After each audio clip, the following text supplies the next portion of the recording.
So to practice my lines today, I've got a 10 gauge 9 round liner long taper and a 10 gauge 3 round liner long taper. I use my 9 for some of my bolder lines when I'm trying to accomplish some bolder lines and a bolder look in my work. And a 3 round liner is what I typically use for most of my tattoos. It's nice and fine line, not quite as fine as a single needle, but still nice and sharp and precise for my fine lines. The 9, because it's a slightly bigger needle, it's going to require just a little bit more work for that needle to penetrate through the skin and do the work that I want it to. I might turn the voltage up anywhere from 0.5 of a volt to 1 full volt.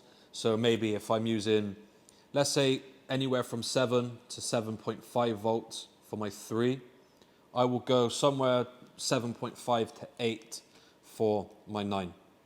The voltage is going to make the machine run faster and it's going to make it hit just a little bit harder. But what we can also do is change the stroke.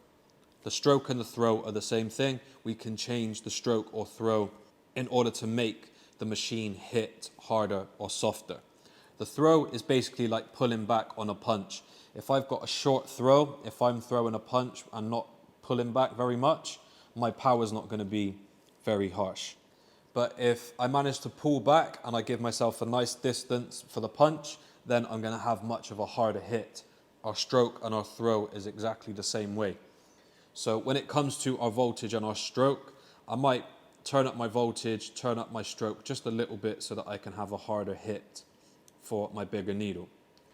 Now, the more that I change my stroke and my throw, let's say if I'm lining at 3.9 with my 3, and then I want to come in with a bigger needle, my 9, and I turn my stroke from a 3.9 up to a 4.2. Because I've given it a little bit more distance to travel, so that I don't create a big space in between my needle marks, I either have to turn my voltage up so that it can run quicker to cancel out that extra time that is taken because of the throw. So turning my voltage up is going to make it run quicker to compensate for the throw. Or what I could do is maybe slow down my hand speed just to give my needle a bit more time to put in my clean solid line so there's not much needle marks in between. And before I start with any lines, I'm going to use this empty space just to practice, just to get comfortable with my machine, my voltage, my hand speed. So with my 3, my machine is set up at a 3.9 stroke, and I'm going to start off around 7.5 volts. And now the problem that most of us get when we start tattooing, we all get it, is that we're trying to think of a handful of things at the same time. We're trying to go straight on a line. We're worried about a consistent hand speed. Sometimes we go quick and sometimes we go slow, and we can see those results in our lines. The best way for me to break things down is to just focus on one thing at a time. So before worrying about getting a nice clean straight line,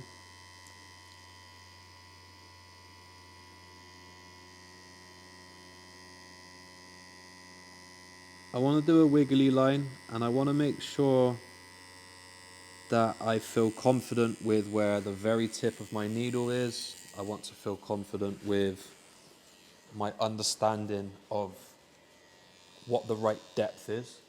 So the more you practice, the more you will begin to basically feel like you've got some senses in your needle. You can really feel when the absolute tip of the needle is touching the skin.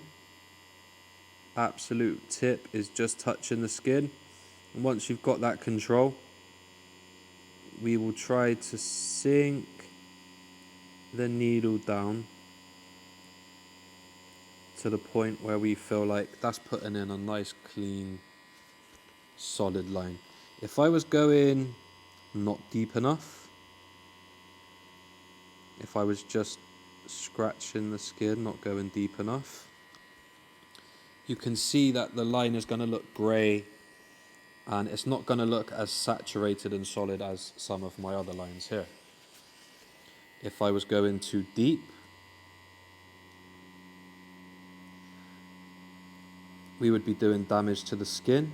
We would be depositing the ink too deep into the skin, causing blowouts, and our line is going to age terribly. It's going to bleed and age very bad. Those lines could end up twice the size of their original size, maybe even more. And on top of that, we are going to cut the skin a lot more if we go too deep. You can see the hang of my needle. That doesn't mean that I use all of that needle. I like to have more than I need showing. So I feel like I'm working with the tip of my needle. Sometimes people will tattoo all the way down to the tube, and they'll use their tube almost like training wheels. The reason that this is bad is because every area of skin is going to require you to work at a slightly different depth. You're going to have to work with slightly different pressure. So if I was working directly over a shin or an elbow, something that is very bony, there's going to be a very thin layer of skin underneath. So this is why I like to have my needle showing out, so that I can feel everywhere from the very tip of my needle touching the skin all the way down to the point where I know that that's my biting point, that's my desired depth, that's where I want to be. Those are my 2 points of coordination, is the very tip of my needle and the point where I want to be working with, my desired depth.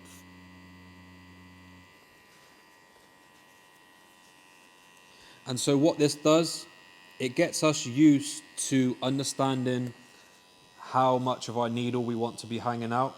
We get used to the depth that we should be working at. And this also gets us used to our hand speed, and do we have the right voltage and the right throw to be getting the results that we want. So if you find yourself trying to pull a tattoo line, and 1 minute you're worried about going straight, and then the next minute you go too deep and you're like, shit, I need to not go too deep, and then you kind of wiggle, and it's just impossible to get all of these things flowing right straight away. So let's try to understand that this comes down to the right depth, the right hand speed, and then also thinking about, am I working with the right voltage and the right throw to achieve what I want? If I'm working with a nice thin needle and I've got a really high voltage and a large throw, it's probably going to be too much power for such a fine line.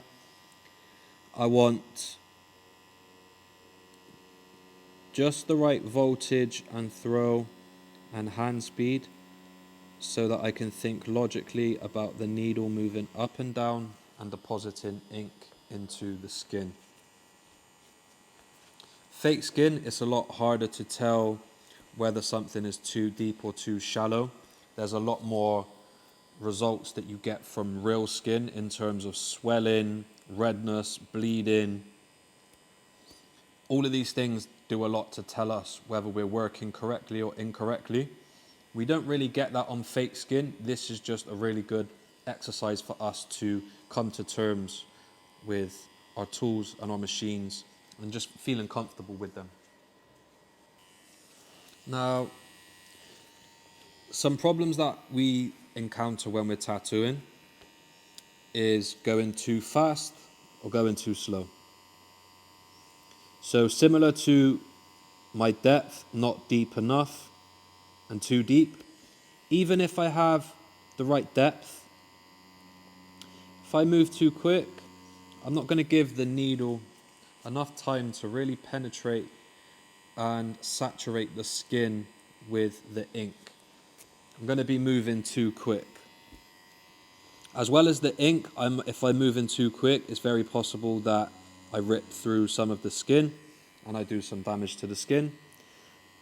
And going too slow will cause exactly the same problem.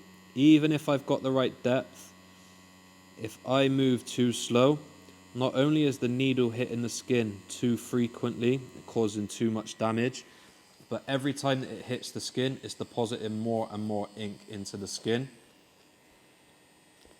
So where we've got not enough ink and then too much ink, understanding what not enough and too much looks like helps us understand where we should be in between.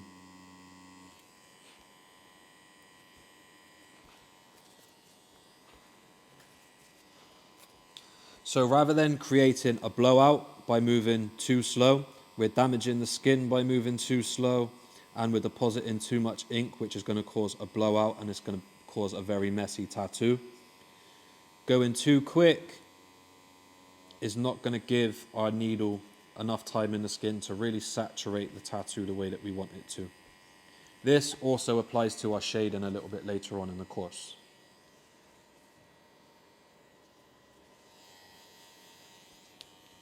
Some things that I want to make sure I'm doing, good form when we are tattooing.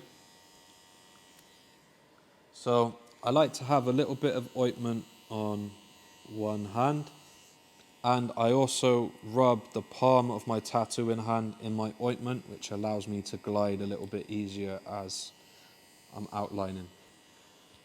So as I'm coming into the skin, you can see the angle that my needle is coming into the skin. I'm coming in at roughly a 90-degree angle. They say between 45 and 90 degrees is okay. If I start tattooing at a really deep angle like this, now the needle is cutting through the skin in a way which is going to really damage the skin and cause a blowout. So make sure we're coming in at a nice clean angle and tattooing the skin nice and clean.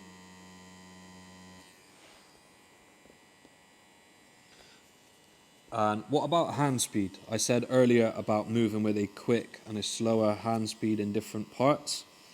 So similar to our depth, we want not only the right depth, but we want consistent depth. So if we don't have consistent depth, if I'm going too light and then too deep, and I don't have control, so I go light again and then too deep, we're going to get a really inconsistent line, obviously. Some parts are going to be fatter than others. Some parts are going to look finer and they're going to look washed away and faded. So all around, you will hear me talk about consistency. Consistency in depth, consistency in my hand speed. All around, I want consistent application of the tattoo. So once we get to a point where we feel like we're a bit more confident with our depth, our voltage, our stroke and throw, our hand speed. Once we get a bit more confident with this just by practicing some squiggly lines, now once we move on to doing our straight lines, we've already got one part of the process kind of figured out and we're growing confident with it, which means that when we go to pull a straight line, I'm not trying to guess my way through 4 or 5 different things. I've practiced my hand speed, I've practiced my depth, I know how much I want my needle hanging out, and I know that if my voltage is running too high or too low, I'm going to get similar effects to working too light or too deep. So now that we understand these things, we can begin to work with our template, and I can begin trying to use this information that I've learned over here to pull some straight lines. And now making these straight lines should be easier because I've got less to guess. By doing this type of practice, we're going to become more comfortable with a bit of our process. So when we go to pull a straight line, we have a lot more understanding and confidence to approach our lines.